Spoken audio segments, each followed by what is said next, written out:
Hi everyone, welcome to the Eclectic Producer. Well, after spending several days exchanging emails with Creality, trying to understand what's going on with the BLTouch, um, I finally found some solutions, but it wasn't what they recommended. Um, the only thing I could really get from them was to go through, make sure that everything's connected correctly, make sure that everything's plugged in tight, make sure that the screws are in tight, all the basic generic things that should be obvious. So I went ahead and did all those things again just to make sure no change whatsoever. I was still having lots of issues. So at that point in time, I had been running with the original springs for the bed platform. And so I did everything I could. I couldn't get the springs to really do anything. So then I switched to these little silicone springs or cushions, whatever you want to call them. So here's the original spring. Here's the cushion, obviously quite a bit shorter. One of the things I had been doing, though, was starting out with the springs fairly tall rather than compressing them all the way. One of the things I did try was to compress the springs all the way and then come up a little bit. And that seemed to be an improvement. So starting with them, near the top and only a few turns down really made it way too wobbly and really unstable. Using the silicone cushions, I could get it to the point where they were just barely touching, and then I would screw it down 5 times, or actually 5 half turns, not 5 full turns, and then do a manual bed leveling from that point. And that ended up working really, really well. So I went through, did all the manual leveling, got it right, set up the BLTouch, got the center height just right, let it do its automatic thing, and everything was working really, really good after that point. Just to verify, I went back to using the springs. Again, maybe I didn't have them compressed enough, but I could not get things to level out. One of the things I had tried, because I'd seen it online somewhere, is that somebody suggested putting nuts underneath the long screws that go into the bed. That actually made it worse, because I found out that my platform, not the printing surface, but the arms that come out were actually dropping down a little bit, probably about 1/8 of an inch out at the end. So if I had the screws in there with a nut, they were actually at a little bit of an angle. So when I tried to tighten them up, they would tend to jam up a little bit. And I think that was causing some of my major problems. So I took off the nuts, got a reasonable level using the springs, and it seemed a little bit better, but still not good. So finally, I took everything apart, reset the roller tensions, loosened the arms, brought them up to level, actually measured them relative to the bottom and relative to the top, got them as level as I could, tightened everything down nicely, got everything aligned, and then went back to the silicone spacers or springs, whatever you want to call these things, and did a manual bed level, which was really, really simple at that point. Did the auto level with the BLTouch, and things were coming out very, very close to ideal. So I went ahead and started printing, and as you can see, I have quite a few new test pieces that all printed very nicely. Pieces like this really, really look nice.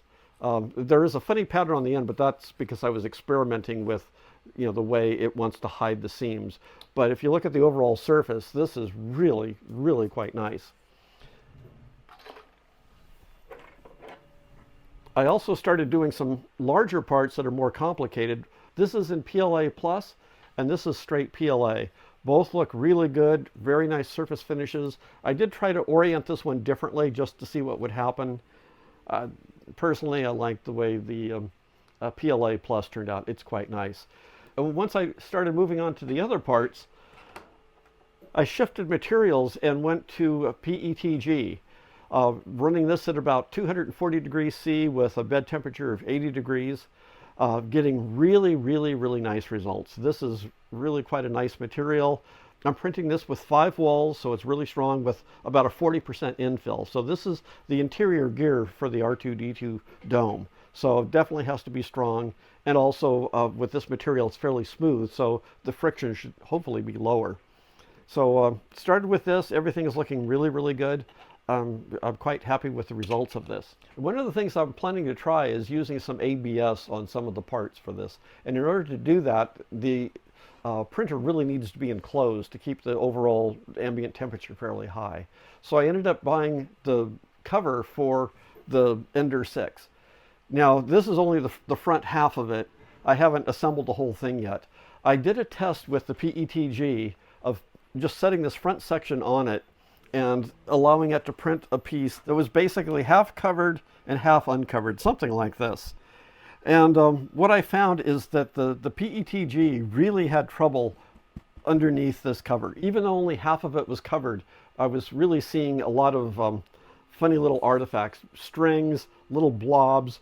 I saw somebody online discuss that and talk about some of the PETG being, quote, snotty. And that's actually a pretty good definition.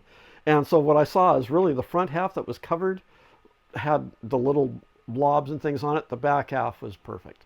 So I ended up printing the rest of the parts without the front cover, and everything is good. So once I'm done with all of these parts in PETG, then I'll put the cover on and try the ABS and see how that goes.